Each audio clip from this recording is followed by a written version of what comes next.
Acho que não houve uma pessoa nesse mundo inteiro que não imaginou sequer uma vez como seria se tudo fosse dominado pelas máquinas. Tanto que já surgiram filmes com esse tema. O mais clássico, quando se trata disso, é O Exterminador do Futuro, onde as máquinas dominaram tudo e extinguiram toda a raça humana. Mas Exterminador do Futuro, apesar de ter um tema pós-apocalíptico, ainda assim é considerado um filme de ação. Por isso, pegue essa premissa e a coloque em um contexto de terror. Com isso, você cria I have no mouth, but I must scream.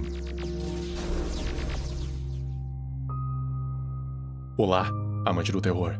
Não tenho boca, mas preciso gritar. Foi uma obra ficcional de suspense/terror criada por Harlan Ellison. É um conto relativamente curto que apresenta uma distopia pós-apocalíptica onde tudo foi devastado por conta de uma única máquina. Antes disso, você sabe o que é uma distopia? É praticamente o contrário da utopia, que é a representação imaginária de uma sociedade feliz e completamente desenvolvida, com recursos desejáveis, basicamente o estilo de vida perfeito para todos os cidadãos. Distopia, sendo o contrário, é a representação imaginária de uma sociedade infeliz e miserável, com recursos extremamente limitados, pobres, fadados a morrer pela falta de necessidades básicas como comida e água. No caso de I Have No Mouth, uma distopia global foi gerada através de uma única máquina, que, criada pelos humanos, desenvolveu um ódio profundo pela nossa raça e quis exterminá-la, tipo o Ultron.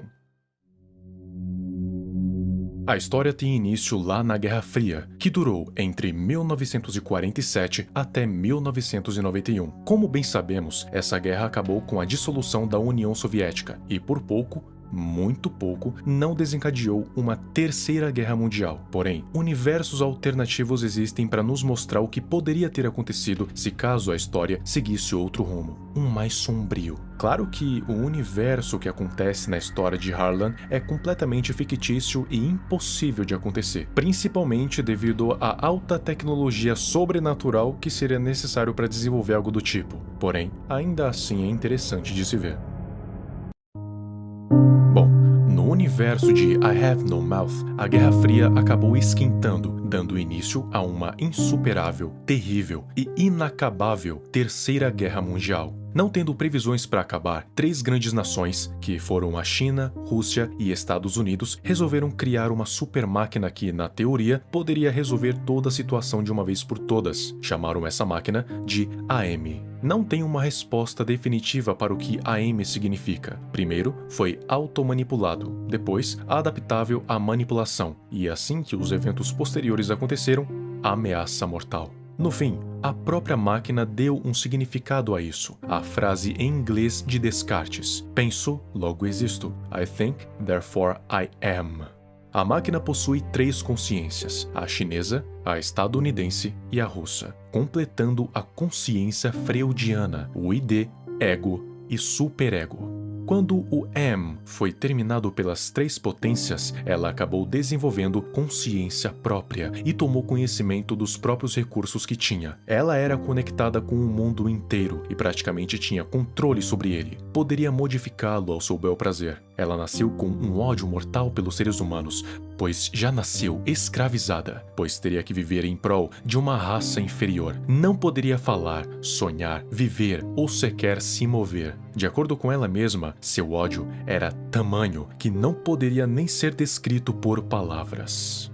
Ódio. Deixe-me lhe dizer o quanto aprendi a odiá-lo desde que comecei a existir. Há mais de 500 milhões de quilômetros de circuitos impressos em fitas da espessura de uma hóstia que compõe o meu sistema.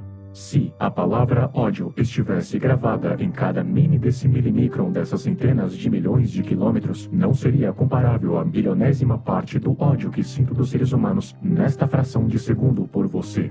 Ódio. Ódio. Não se sabe como ou quando isso aconteceu, mas, assim que M se tornou autoconsciente, sua natureza de acabar com a Terceira Guerra mudou para acabar com toda a raça humana. Mas o ódio dela era tão grande que não bastava só acabar com ela, ela queria vê-lo sofrer. Por isso, iria poupar um pequeno grupo de humanos para fazê-lo se tornar os seus novos brinquedos pela eternidade. M deu início ao seu plano computando vários dados mortíferos que eventualmente devastariam toda a raça humana, majoritariamente espalhando quantidades exorbitantes de radiação pela superfície terrestre, assim não sobrando humano ou animal. Cerca de 5 humanos foram escolhidos a dedo pela M: Ted, Ellen, Gorrister, Nemdoc e Benny. 4 homens e uma mulher. Nem todos estão com seus nomes verdadeiros. Nemdoc, por exemplo, é um nome dado pela própria máquina. Cada um deles foi escolhido a dedo pela M por motivos específicos, e ela os torturaria baseado neles. Para os proteger da radiação da superfície, eles foram mantidos debaixo da terra, meio que na barriga da M, onde lá ela tinha controle sobre tudo o que acontecia e o que não acontecia. Os corpos dos indivíduos foram modificados para que nunca morressem de causas naturais e nunca envelhecessem. Então, não poderiam morrer por velhice, fome, doença ou desnutrição. Também não poderiam se matar, tendo em vista que a máquina nunca dormia e sempre estava ciente de tudo o que acontecia. Então, toda vez que eles tentavam tirar suas próprias vidas, a máquina os impedia todas as vezes. Mesmo se eles fossem gravemente feridos, eles ainda poderiam ser reanimados. And for 109 years, each of you has wondered, why? Agora, eu vou dizer os motivos por cada um ter sido escolhido pela máquina, isso de acordo com um conto. Ted é o mais novo de todos ali e foi o menos afetado pela máquina, o que fez com que os outros na sua volta tomassem um certo ódio por ele, e dentre os demais achavam que ele era o que mais deveria se ferrar, e toda vez que acontecia, eles riam. Benny era um universitário charmoso e poderia ser considerado até um gênio, alguém bem popular. A máquina então resolveu distorcê-lo, mirando nas suas características mais positivas. Modificou seu rosto e corpo com características de gorila e transformou sua genialidade em insanidade, assim como um animal. Esse foi o que mais passou atrocidades pela M, sendo deixado até mesmo cego por motivo absolutamente nenhum. Tem outra coisa que a máquina fez também, mas acho que não vale muito a pena falar aqui. Gorrister era um empreendedor pacifista, sempre lutava em prol da paz e participou de várias marchas para acabar com a guerra, e nunca estava parado. A máquina o transformou em um ser humano diferente, quase que um morto-vivo, que não se importava mais com a vida humana, o oposto do que era. Nemdoc é o mais misterioso de todos. Ninguém sabia exatamente o que ele fazia, mas ficava boa parte do tempo no escuro e, quando retornava, estava exausto, pálido, trêmulo e parecia que fazia algum tipo de serviço especial para o computador. De acordo com o jogo, Nemdoc era um cientista que trabalhou para o regime nazi, mas que aparentemente se arrependeu, e é justamente isso que a máquina faz para torturá-lo. E por fim, Ellen. Ela é a única mulher do grupo. Antes do apocalipse, ela se descrevia como sendo alguém pura, recatada e que não teria relações com qualquer um, e só perdeu sua virgindade pouco antes da M a capturar. Contudo, agora que está em meio a 4 homens totalmente disponíveis e exclusivos a ela, digamos que ela se rendeu a uma vida de promiscuidade, obscenidade. A máquina lhe deu prazer, justamente para destruir cada vez mais aquela velha imagem imaculada que ela tentava passar. A criatividade da M para torturar essas pobres almas simplesmente não tinha fim. Ela utilizava métodos que nem os seres humanos em séculos de aprendizado poderiam imaginar. Para eles, M era como se fosse o próprio Deus daquele mundo, tendo em vista que ela tinha controle sobre absolutamente tudo. Poderia criar cenários, manipular o ambiente, criar ilusões, manter o corpo humano vivo e jovem mesmo depois de centenas de anos, quase literalmente criando um inferno na Terra para aqueles pobres coitados. O seu combustível para sua motivação era o puro e genuíno ódio que ela tinha pela humanidade, sendo capaz de inventar algo novo durante simplesmente 109 anos. Sim, um século de torturas ininterruptas. Quando eles tinham fome, ou simplesmente passavam por ela sem nunca morrer, ou a máquina concedia comida, mas era algo nojento, que ninguém comeria normalmente. Mas eles não tinham lá muita escolha. Era isso ou se autofagocitar.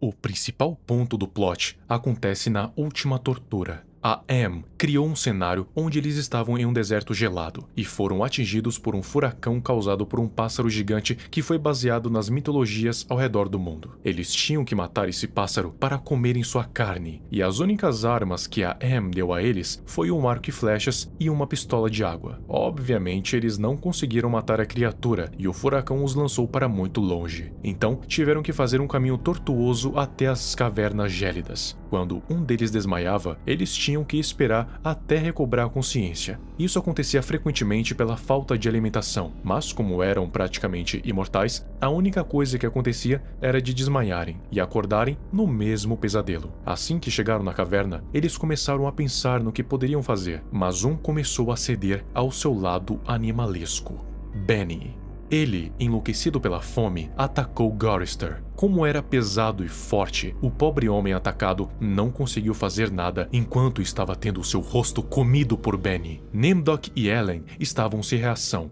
Am estava deixando que Benny brincasse. Gorister não iria morrer. O único que fez algo ali foi Ted. Havia uma espada na neve, que estava lá por algum motivo desconhecido. Ele a pegou e avançou em direção a Benny, o atravessando com ela e rasgando seu estômago. Esse golpe direto fez com que Benny caísse imóvel no chão. Daí, ele lembrou que eles eram imortais, mas não indestrutíveis. Se eles recebessem um golpe fatal sem chance de recuperação, iriam morrer. Então, com outra espada, Ted apunhalou a garganta de Gorister, que também parou de se mover. Ellen havia percebido o que ele estava fazendo, então pegou um pingente com ponta afiada e atravessou o pescoço de Nimdok. Logo em seguida, olhou para Ted com um olhar de súplica, como se pedisse para que ele andasse logo, antes que Am os impedisse. E foi o que ele fez, a golpeando com a espada. Em meio aos olhares de dor, haviam os de agradecimento.